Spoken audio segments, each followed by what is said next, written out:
Welcome home to USA Global TV and Radio, a place where dreams take flight, with authentic storytelling, diverse perspectives and meaningful conversations, where global stories unite and bridges are built beyond all borders. Discover world-class education, entertainment, hope and inspiration.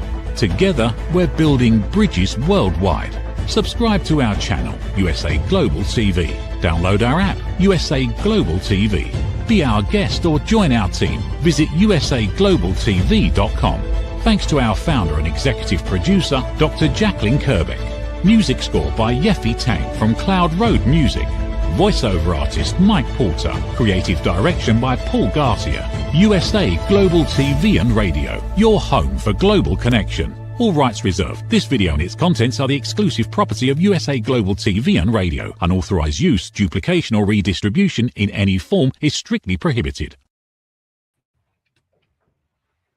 Good evening, good morning, good afternoon, and welcome home to USA Global TV and Radio, where it's my absolute delight to be joined today on the show by multi-award-winning author Samantha Evans Schreider, who specializes in articulating grief and loss, leading grievers towards hope and healing.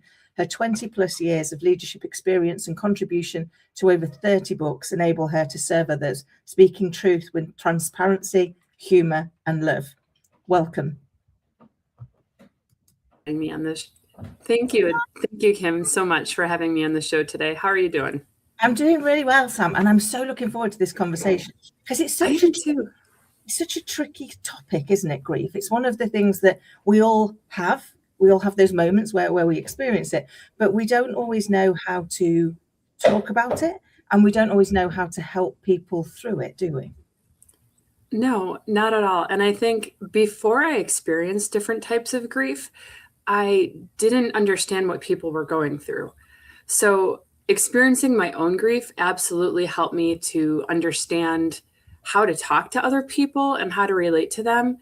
And then I feel like I also have, I don't know if I would call it a talent, but the ability to articulate grief and loss in a way that a lot of people cannot. So I've been able to lend people words when they don't have the words themselves. That's amazing. And it really is a gift, because that is one of the big challenges, is we don't quite know how to articulate it until we've been through it ourselves. And even then, it's sometimes tricky to articulate what it is that we're going through. But you've had quite a journey, haven't you? So before we get into the books, do you want to bring your journey to life a little bit for us?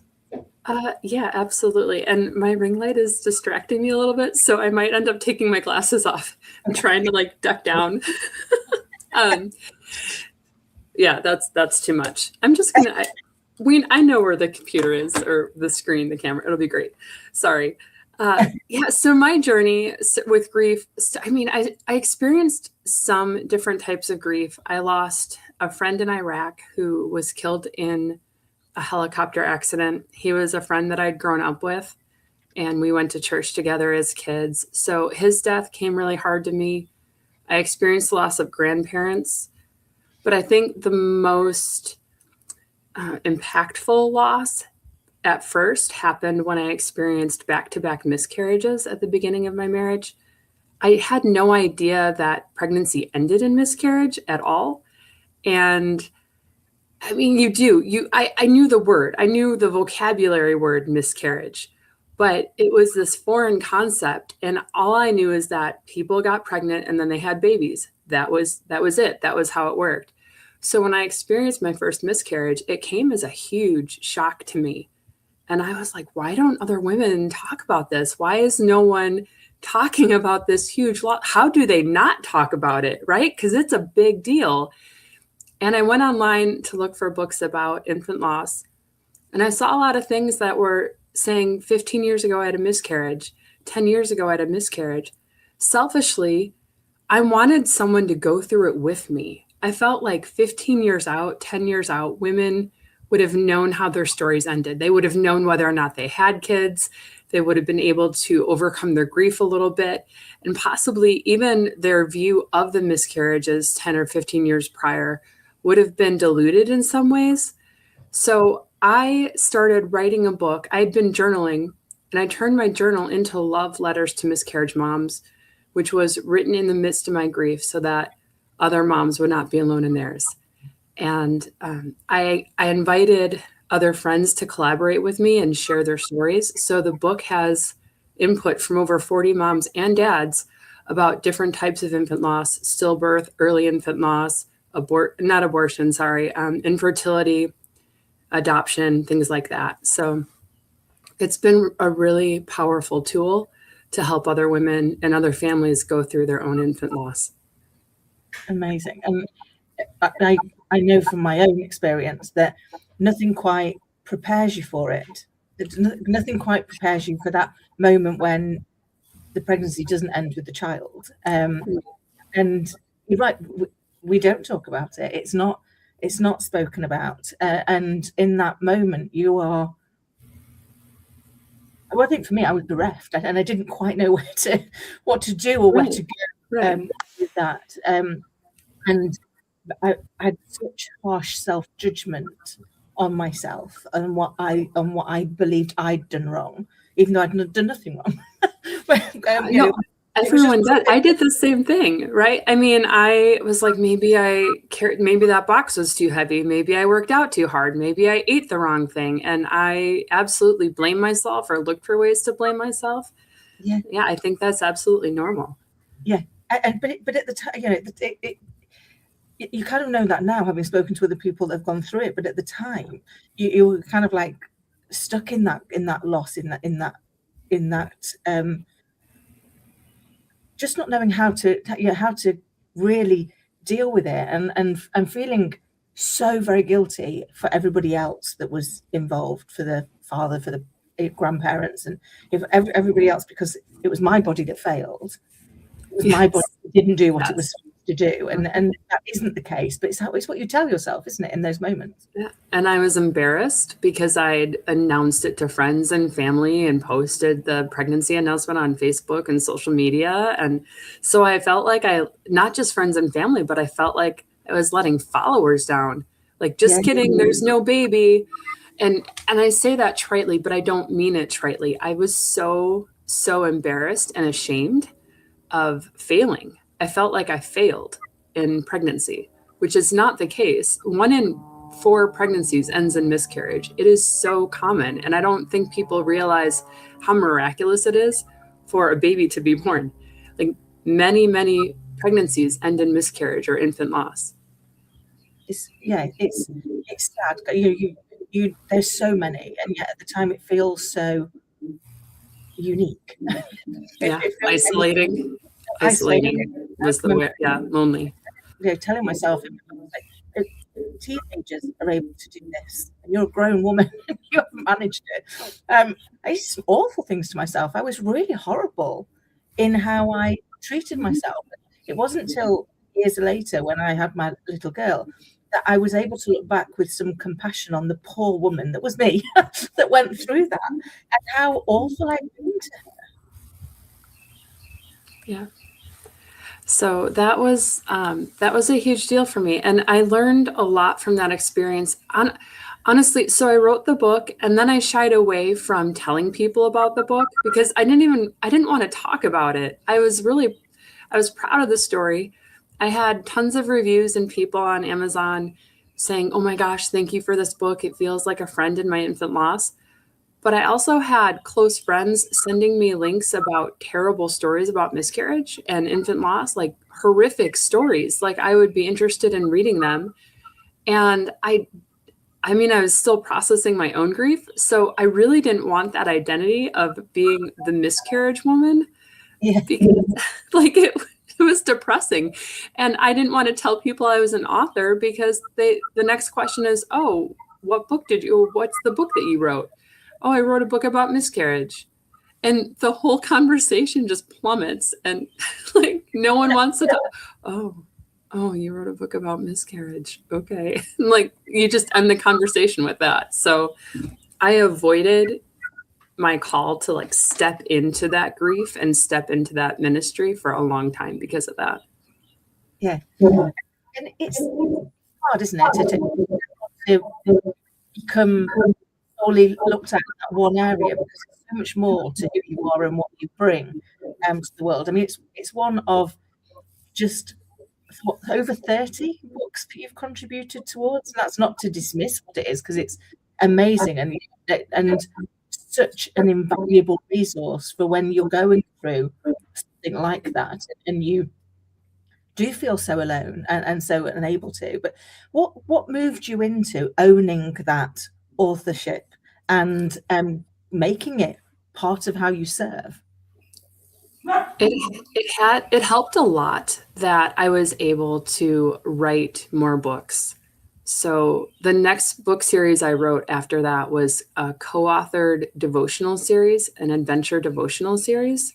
So I was able, when people ask me what book I wrote, sometimes I was able to say adventure devos. I wrote this book of these stories about adventure, and we tie it back to the Bible.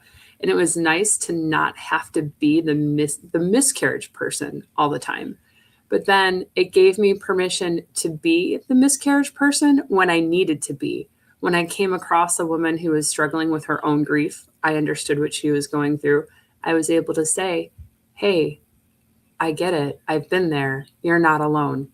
And so that became a powerful ministry tool, but it wasn't my only identity. And that felt really good. I actually had a woman recommend my own book to me.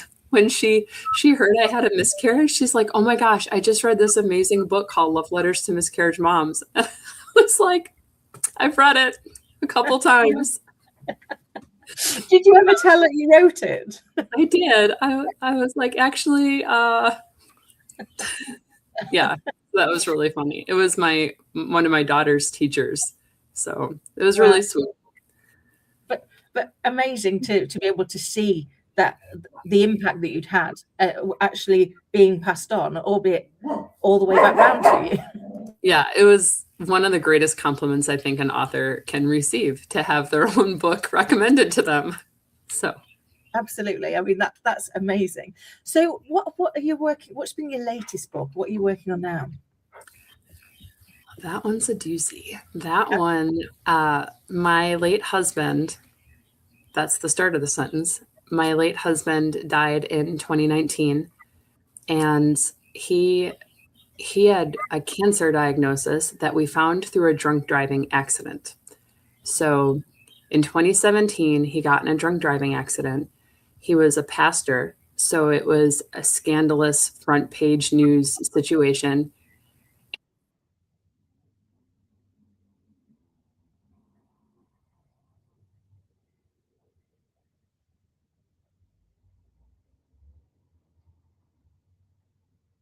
I think we might have lost you. And I'm hoping you got that, because we buffered there for a second. So I'm just going to repeat it in case it faded out.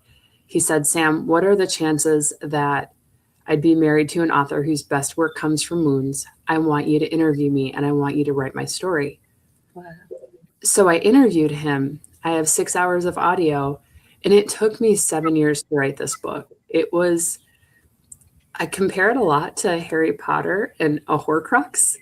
And the fact that it required piece of my soul I put a piece of my soul in that book. And so 7 years, it took a lot out of me, like I said, and it finally came out January 1st, The Prodigal Son, Crackhead to Jesus Freak. And it's about his struggle of being bullied, becoming the bully, using alcohol, abusing alcohol, becoming an addict, becoming a crack addict, and then his whole transformation that, like, God, he used to say God knocked him upside the head with a 2x4. So his whole transformation of that, and then getting his associates, his bachelor's, his master of divinity, becoming a pastor, and then relapsing. That's the crazy story. So that came out January 1st. Wow. I mean, there it is. Yeah. What a journey. I can't begin to imagine all the emotions you must have gone through in helping to, in interviewing you when at that point, and everything else that you must have been going through as a family, but then also bringing that book, that journey to life with such compassion, having lost it as well. That must have been. It was really hard. Love Letters to Miscarriage Moms was cathartic to write. It helped me heal. The Prodigal Son was not cathartic. It was it was really hard. But it's my story, and it's Clint's story, and it's told from my point of view and his point of view. So you have the addict's perspective and the addict's spouse perspective, and you can see that struggle, which is real for a lot of people. Unfortunately, there are a lot of spouses who know what it's like to have blue and red lights rotating in their windows, or to have to see their spouse handcuffed, to have to call the police on their spouse or the paramedics for their spouse. A lot of people are dealing with those things. So to be able to bring it to light in the same manner that I did with the miscarriages, talking about the gross and the ugly things that a lot of people don't want to talk about, in doing that, I'm able to help other people understand that they're not alone in these dark moments that they're facing. Amazing. And that's such a gift to the world that you're sharing your lived experience to help other people to make sense of their lived experience. Because again, I would imagine it's another topic that people tend not to share. Would that be fair? 100%. No one wants to talk about their addiction issues because it's very shameful. It's very dirty and dark and embarrassing. And I would even venture to say that it's more embarrassing than the embarrassment you and I experienced with our miscarriage, infant loss, because we didn't choose to miscarry our babies. It happened to us. And there's this element of, I did this to myself with addiction. Yeah, that's so true. Because as you say, with a miscarriage, although at the time you do think it's your fault, you can realize over time that actually that's just not true. Whereas with addiction, there is, I guess, more of a stigma as well, that you should have done something different. You should have made a better choice. It's one of those where should comes in. People have got a real opinion on what you should have done. It's like, well, you don't know what it was like, because it's as an output to something else, isn't it? Something else that's going on that you're trying to distance yourself from, maybe.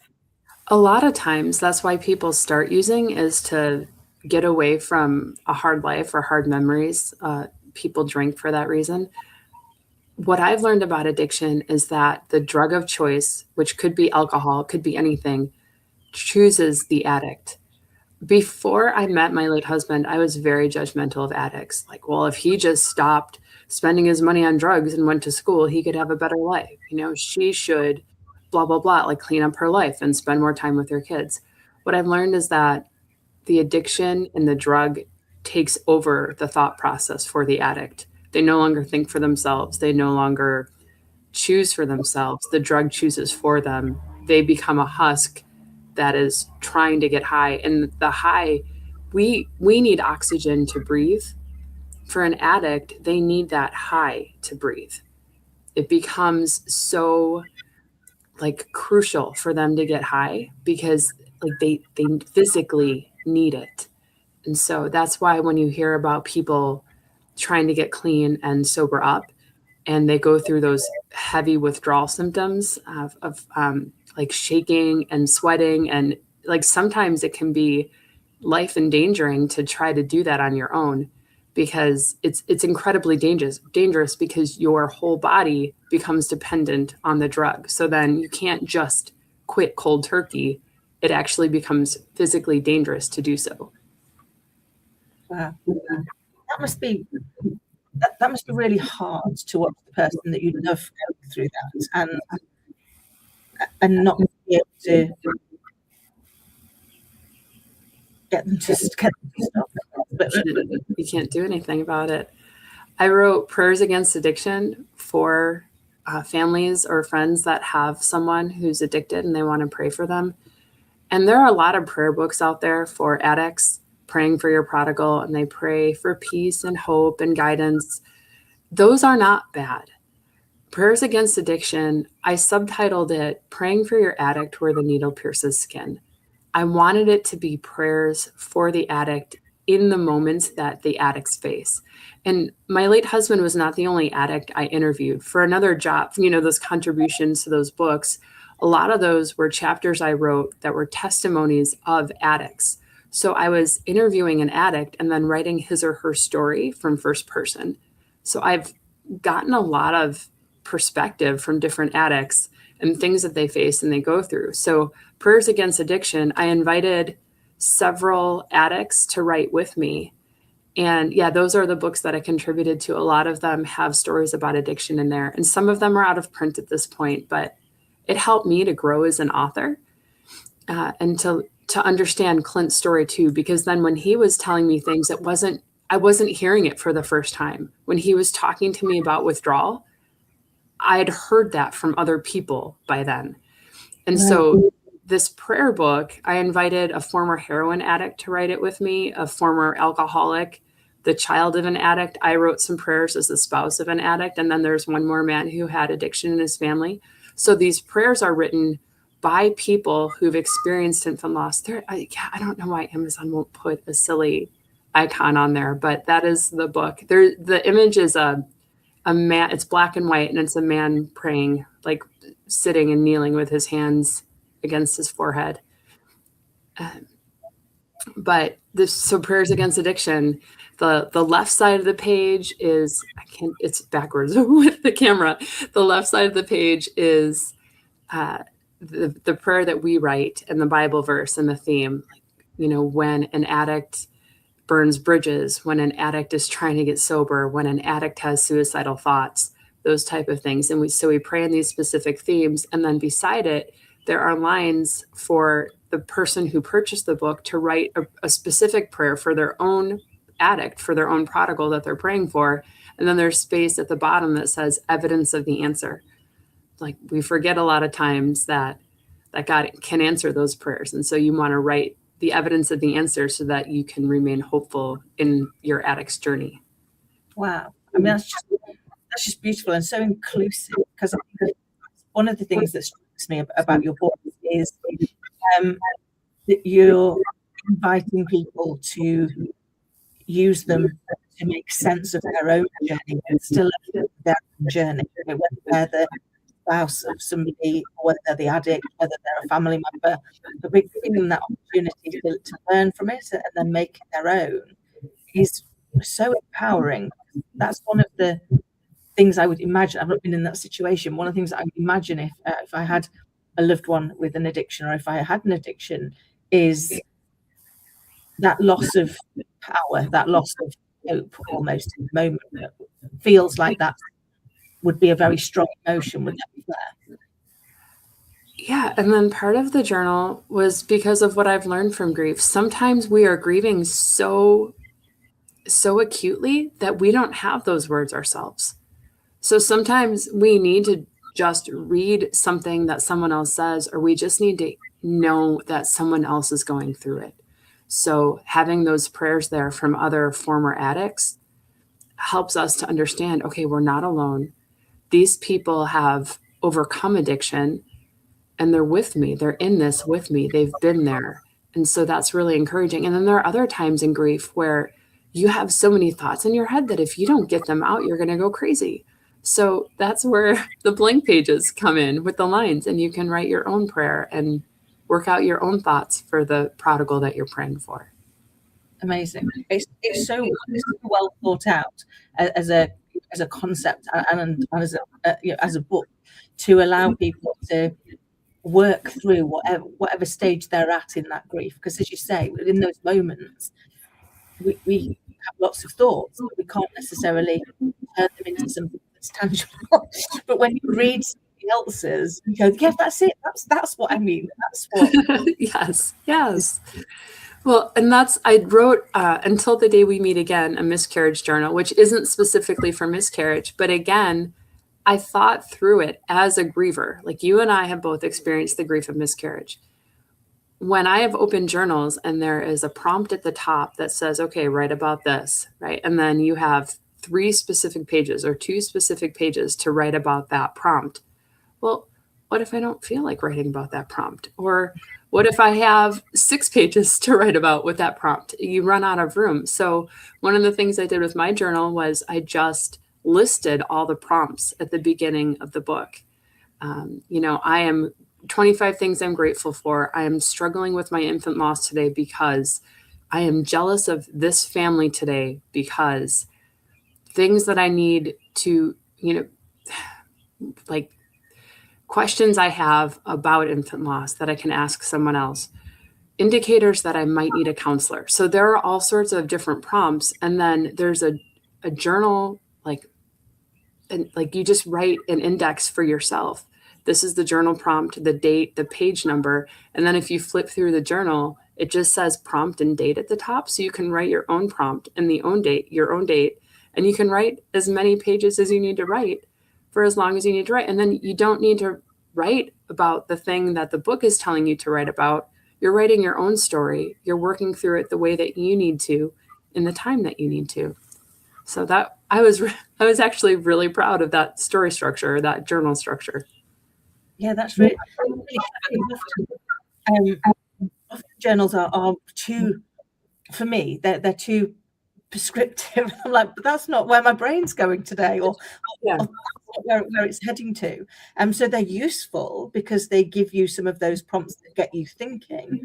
But like you say, then grief doesn't just flow one way, does it? You don't go, oh, good, I've gone past denial, big tick off we trot. April 30th, check. So we kind of get through it, and then we can come all the way back, and something can knock us in any moment, can't it? To a different place in understanding that something maybe we've not processed properly yet, or something that we haven't fully thought through to be able to work on it. I remember for me watching it was a sitcom that was very popular when I was growing up, and they talked about miscarriage in it, and it was just after I'd had my little girl, so I had now a child, and that particular episode came up, and it just threw me. I was like completely in tears, and people didn't understand because they were like, "But you've got a child now," and I was like, "So that fixes everything." But I feel his pain. I know what it's like to be in his shoes, and that doesn't. It takes you right back, doesn't it? So I think having it written the way you have, which allows people to own their own journey through it, but giving, holding their hand whilst they're doing it. It's like, here's some things that worked for me, but you do your journey your way. Yourself, right? Exactly. One of the prompts is actually dumb things that people have said to me, or hurtful things that people have said to me, because a lot of people said stupid things like, well, you already have a baby, so why are you still sad about your miscarriage? Yeah. That is not correct. Yeah. So, and then the cover of the journal says journal by, and there's just a colon there for the person who receives the journal to write their name on the cover of the book. And then it says with S.E. Schritter on the bottom. So you're writing the journal, you're the author of the journal with S.E. Schritter, meaning I gave you the prompts and it's your turn. I already wrote a book about miscarriage. I didn't need to write another one. Now it's your turn. So, but I think even in the way you've done that, it gives that sense of it's your journey, it's you that's going to write it, but actually I'm here with you and I understand what it's like to have written the journal you're about to write, even though yours is going to be different because it's your journey, it's your experience, it's how you're feeling your way through what's happened to you.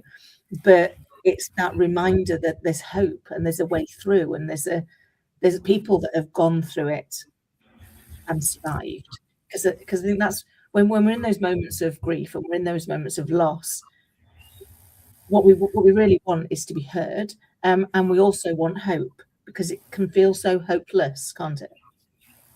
Yeah, absolutely.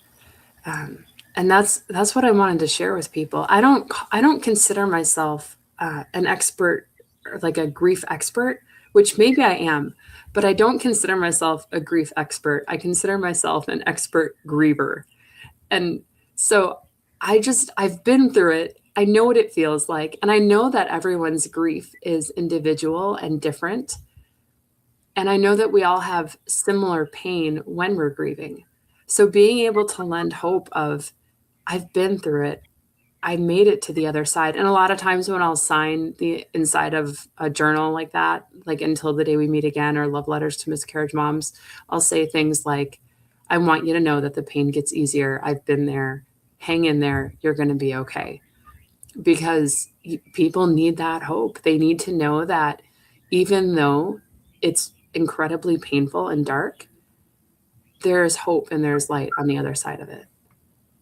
That's how because it's the thing that we need in those moments is that hope to keep going, that hope to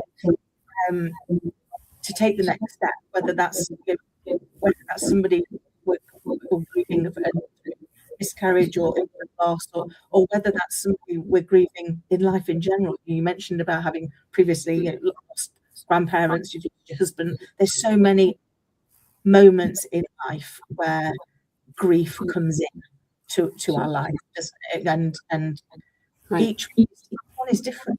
Every time it's in a different way. And I think often that's the thing that surprises you is, well, hold on, I thought I knew grief because I've lost people and I grieve for them, but this is different. And then the next time, sometimes the hits just keep coming, and it's knowing that actually that's okay, and there is a way beyond that.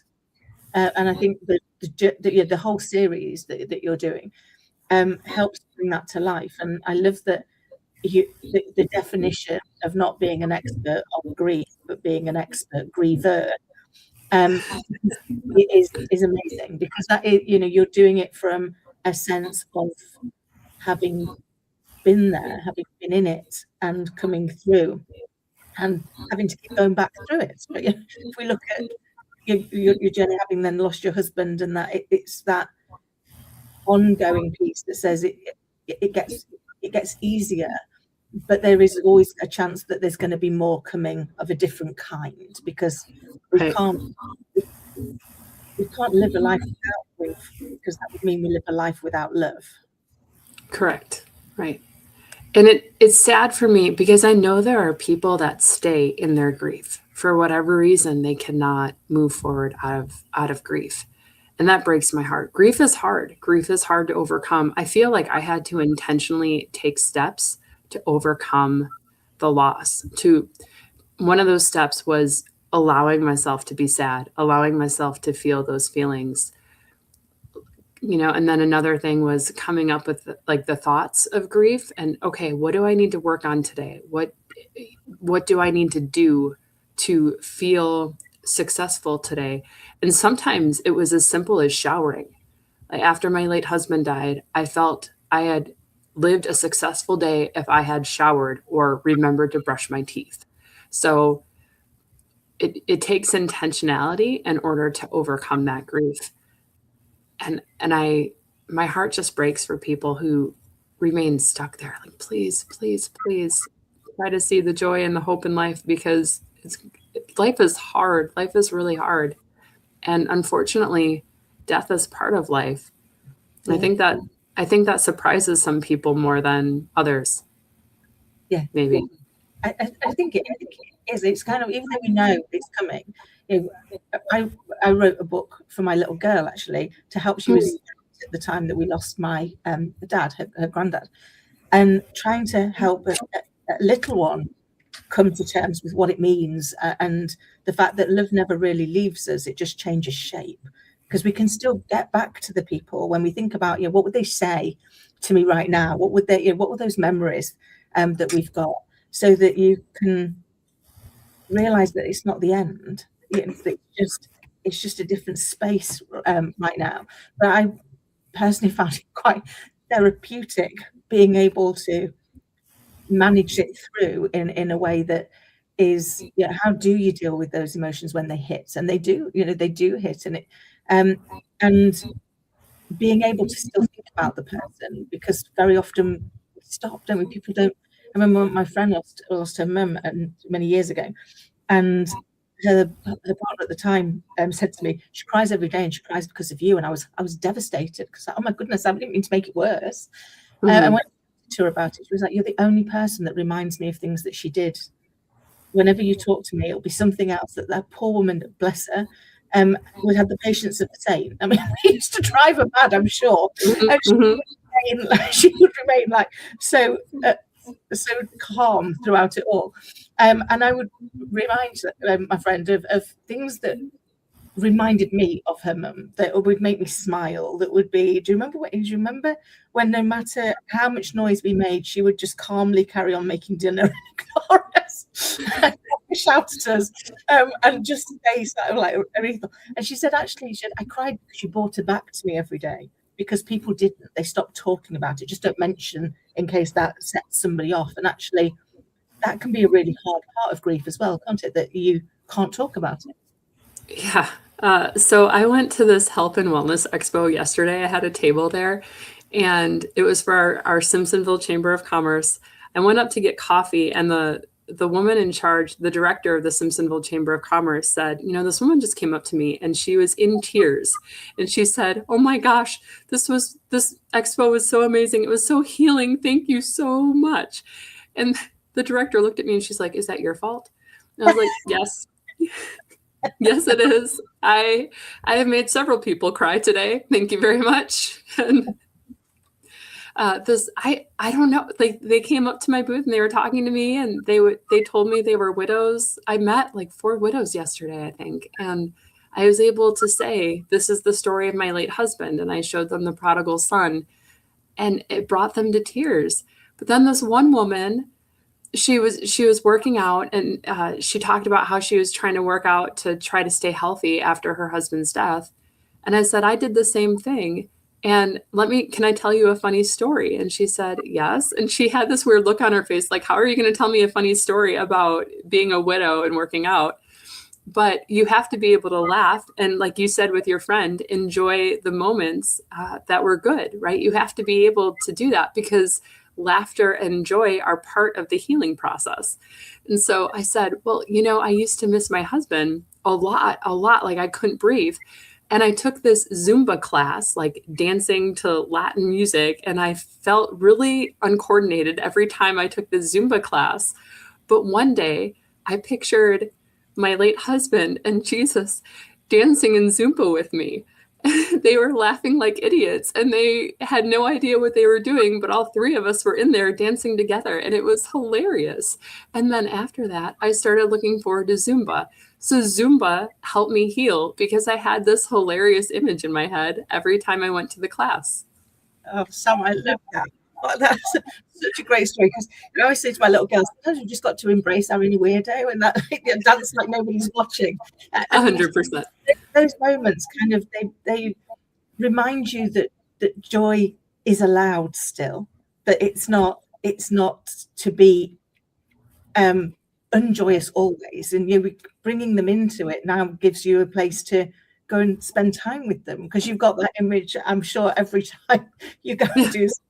You've got that moment that goes, this brings me joy, this feeds my soul, because actually it's a positive space to be. Yeah, and my late husband used to dress so terribly. He would wear orange and blue together, or red and yellow. Like, he was such a terrible dresser. So I was able to picture him with like this neon yellow sleeveless shirt with red shorts, red basketball shorts, and he had a stupid look on it. It was perfect. It was really great. Sam, I love it. I could literally chat to you all day. We've only just scratched the surface.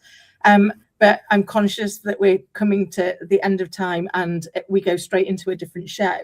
So could you share with us how people can get in touch with you and who you like to hear from? 100%. So my website is really easy to find. It is loveunedited.com. And right at the top there's a button that says Let's Connect. So if you click on that, you'll see what Kim is showing you right now. You can go look at the books. That's Prayers Against Addiction right there. And The Prodigal Son. I think you'll also, if you scroll down on my books page, you can also see I don't know if it's there. Yeah, keep right there on the right until the day we meet again, to the right of my elbow. That's the miscarriage journal.